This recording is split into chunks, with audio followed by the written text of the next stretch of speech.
Good morning. Quick video today. I want to talk about two things: the Volkswagen ID Buzz and BMW. Let's start with BMW. Have you seen about this chip shortage that is affecting European car manufacturers? Turns out that there's plenty of videos on this that you can watch online, but it turns out the microchips that the car manufacturers need in order to build their brand new cars are all made by a company that is based in Belgium but owned by China. So it seems like China has the ability to destroy the European car manufacturing sector without actually making any cars themselves. So that's quite exciting. Well, it's not. It's terrifying. It's extremely worrying that that's what could be happening to. I mean, in the news it was BMW, but we know that these microchip shortages have affected everyone. Now, what this may force the manufacturers to do is give us the cars that we want, which are nice, simple cars without all of the overbearing technology. But of course, because of EU regulations, they wouldn't be allowed to make those because they're no longer allowed to sell cars that don't have, what is it that they have to have these days? Speed limiters, lane assist control, and all that stuff. You're not actually allowed to make simple cars anymore. So that's going to be a developing story that we're going to watch unfold as this chip shortage becomes a major deal. Now onto the Volkswagen ID Buzz. Just watched a video this morning about the fact that we might be seeing the end of the Volkswagen ID Buzz. So the factory that makes the Volkswagen ID Buzz has the capacity to make 130,000 vehicles every year, but allegedly they have sold less than 40,000 worldwide. I'm gonna have to check those figures because I can't see that the numbers must be that low. I mean, 130,000 vehicles a year, the ID Buzz, well, I mean, I test drove one, 2 years ago? So there should be more than 250,000 Volkswagen ID Buzzes sold and on the road. And if they're saying it's only 40,000 worldwide, that's a major problem. So the factory has recently, just today, is finishing up a 4-day shutdown because they've got more supply than they could. Supply is far outstripping demand, which is a trend in electric vehicles anyway. So Volkswagen are trying to work out what to do. The ID Buzz is not built on a variable platform. That means they can't just retool and turn the ID Buzz. That was nice. What was that? It was a Kia EV9. They can't retool and turn it into something else because it is a fixed platform car. So it will only ever be an ID Buzz. So they're going to have to work out what they're going to do. They've obviously got a glut of production. They've got failing demand. I mean, I've come to Volkswagen here. They haven't even got an ID Buzz.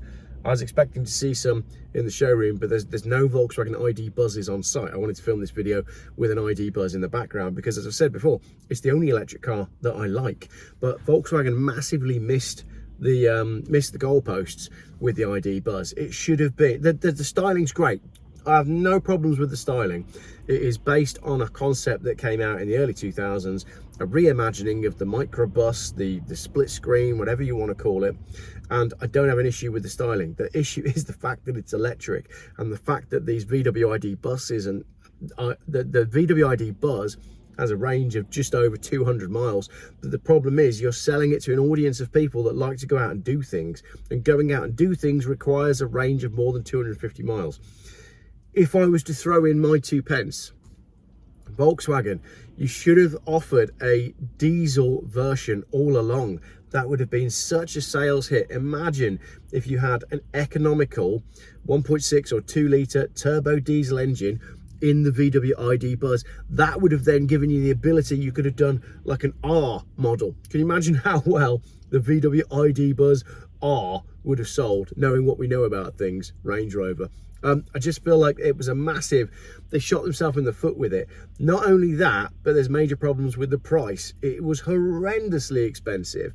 Above $60,000 if you're in the USA. I think when they came out, they were around 55, 60,000 pounds in the UK, depending on the spec. Now, when the ID Buzz first came out, not only were they horrendously expensive, but I remember looking and I wanted a white over yellow ID Buzz.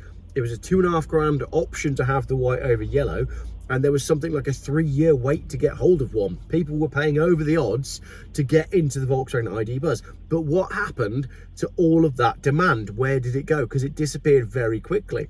we should have been seeing ID Buzzes changing hands for overs like you would do with a desirable Porsche, but it dissipated extremely quickly. All the people that wanted an ID Buzz went and got one, which left Volkswagen lacking customers for a vehicle that it had designed to be a commercial success. 130,000 vehicles every year being built, and they've only sold, I think the video that I just watched said 38,000 worldwide so far. So we're going to see the end of the ID Buzz unless they could somehow find a way to shoehorn a diesel or petrol engine into it, in which case it probably would sell. But as I said, the price point is a problem. So that's what's going on in cars today. I've just sat down for a chat meeting with Andrew from the Fuel Catalyst company. So there's an update on that. If you're waiting for your fuel catalysts from us, Andrew ran out of stock. We've got your orders. They will be shipped by the end of this week. Shipped.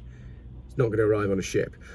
It'll be posted by the end of this week. So that's the fuel catalyst. My £260 Audi has just arrived. I'm going to go plug in my code reader because I'm expecting a full house of codes on that because it seems like an absolute heap. And this is the Volvo C30, which I'm going to be doing something with this week. So lots happening. Make sure you're a member of the Burnt EVs UK group on Facebook. That's a great place for latest EV content, and I've got a video coming from the content that's been in that group. And make sure you're a member of the less than £2,000 cars on Facebook marketplace thing. Someone has posted a poll in that group this morning asking if I created that group just so that I could get first access to all the cars that are posted in it. The simple answer to that is yes. But no, I think the comment was a bit like, oh, is this just Jeff getting everybody else to do his legwork for him? Like, I'm not alone in enjoying and buying far too many cheap cars. I know lots of you buy far too many cheap cars, and what I wanted to do with that Facebook group is pool the resources of everybody, not just so that I can buy them all, but so that you can find good cheap cars as well. I'm in talks with the guy who owns the Range Rover that was featured on Sunday's video. If you'd like to see me in a Range Rover P38, that wasn't AI, by the way. If you'd like to see me in a Range Rover P38, let me know. I'm working on a deal. I'm trying to get it really cheap because I don't really want a Range Rover P38. But it would be interesting to have one on the channel, and maybe that would be a really good one, a 4.6 litre V8 to test the fuel catalyst on. Andrew tells me that he has very good results with Range Rovers, but I think he means the diesel ones, not so much the petrol ones. So what we'll do now, actually, let's go for a little drive and just see what we've got on site at these two dealerships that are here. I'll leave the camera pointing out the window and I can commentate on some of the stuff that we're about to see. Make sure we got the blowers off. Yeah, like I said, I was surprised that the Listers Volkswagen don't have a run of ID Buzzes. There's the new 75 plate. There's a sign there that says, get your new 75 plate car, if people still like that. That's a Golf R, which is, in fact, there's quite a lot of Golf Rs here. And then these are Touareg Rs. £78,000 this one.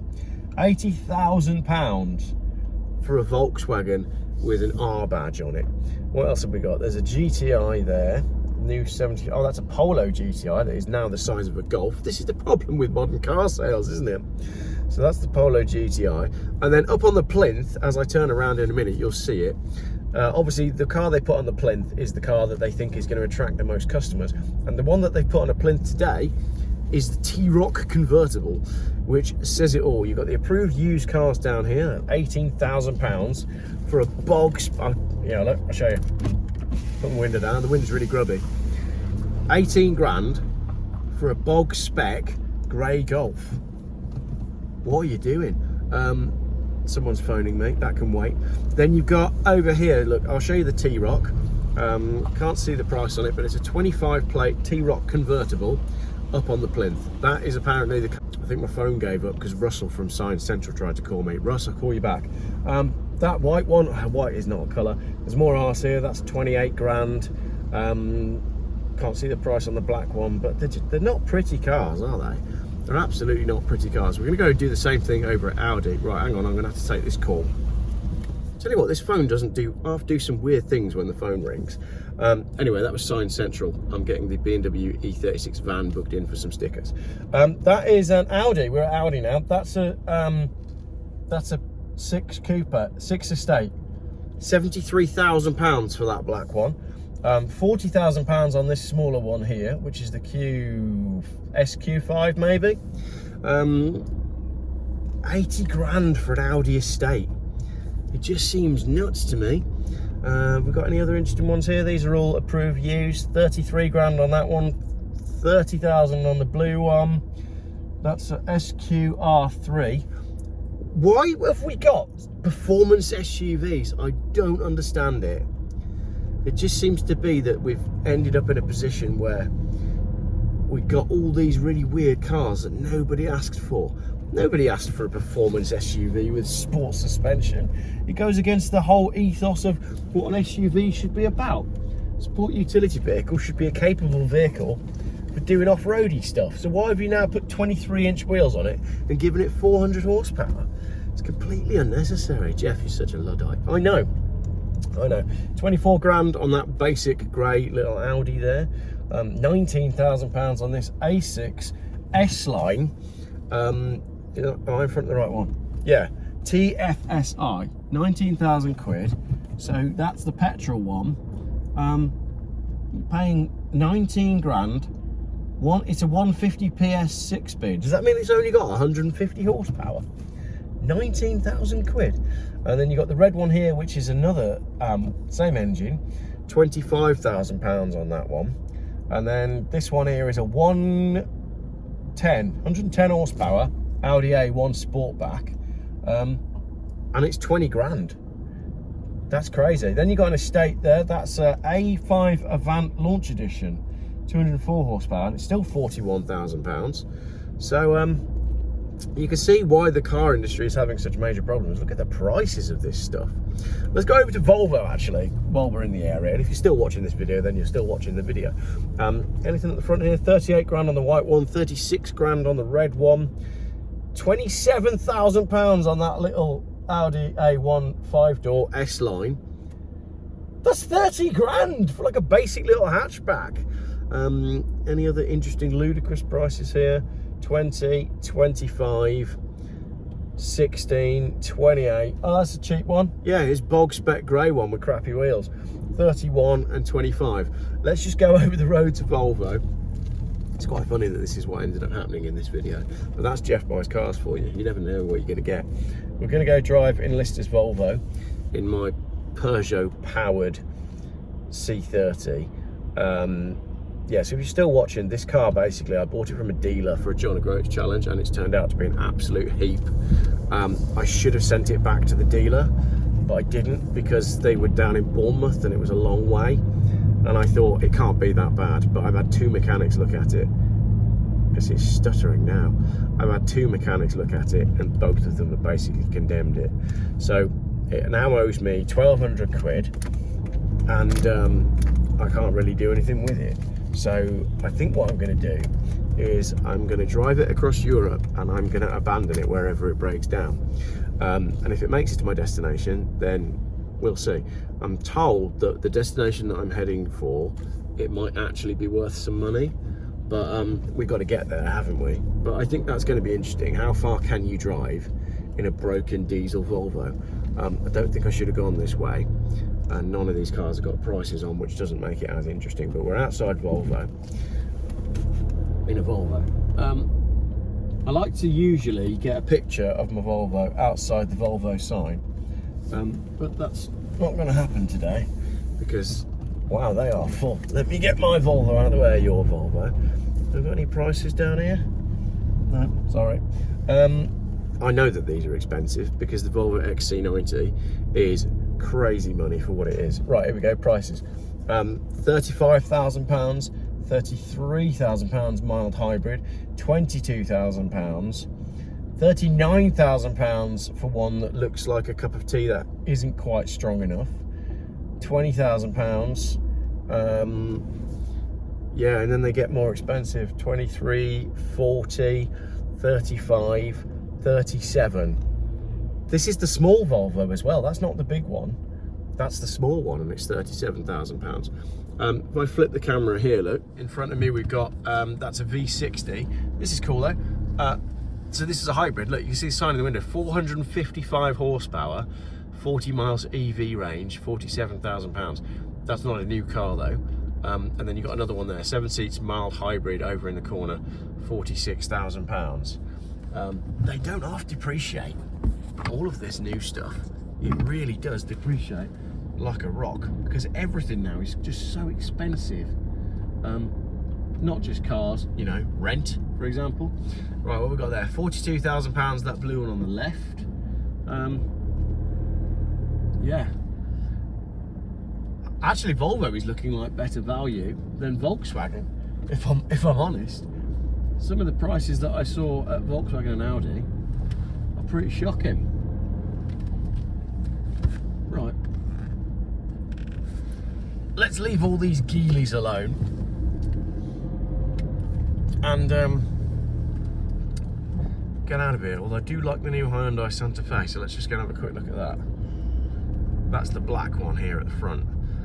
I just think they're quite funky looking. So we'll see what Hyundai have got on offer as we're driving around.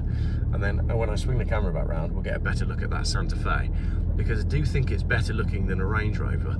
And maybe that is partly why the market has done what it's done. Let's swing around here. This car I've bought is rubbish. It's got some major problems with the injectors, and I genuinely don't know if it's going to get to where I need it to get to this week, but I guess that's what's going to be interesting. So we've got a few Kias there, and you can see like these are all the same thing down here. Well, is that the new Kia Sorento, is it? I know it's see, even I don't know. They're all Hyundais, but it doesn't matter, does it? They're all the same. There's loads of them. It's the Tucson, Hyundai Tucson. Very generic, because everybody's driving the same thing these days. That's the new EV on the left. That looks like a Tucson EV. But again, like, if that didn't have a Hyundai badge on it, could be a BYD, could be a Kia, could be a Dacia, although Dacia are actually making some interesting looking cars at the moment. And then you've got the, that's the new Hyundai Santa Fe. And I know many of you probably don't like the look of it, but they are aiming that squarely at Range Rover, Freelander and Toyota buyers. And there you go, that's Hyundai stealing market share from the big boys. So that's my slightly unexpected drive around the various vehicle showrooms in Worcester. Let me know if you saw anything you like. Yeah, just the prices of stuff is just getting silly. So we'll see how this road trip goes this week. I'm going to try and break this car before Wednesday. I need to get some miles on it and see if anything's going to fall off, because I'd rather it break on this side of the road trip than any further down the line. But that being said, the ferry's booked and my first hotel is booked, so if it does break now, then I'm out of pocket. But it's going to be interesting. It's definitely going to be an interesting and very ambitious road trip. So that will be on the channel, probably not for about 10 days. So there we go. That's my Monday video. A little rundown on what's going on in the electric car market, an update on the channel, and a look at all of the dealerships in Worcestershire. I hope you have a great day, and funny video coming up later probably on my Audi A6 that I bought for hardly any money and don't really want. But I've basically bought this for a video just to show you guys, because it's got the worst MOT fail I've ever seen, and it's worth what I've paid in scrap. So we'll get a video out of it and then weigh it in, unless any of you want to save it. But that's enough of me talking. See you later on, and if you want to save my Audi, jeffbuyscars@gmail.com. Pay me the scrap value. See you in a bit.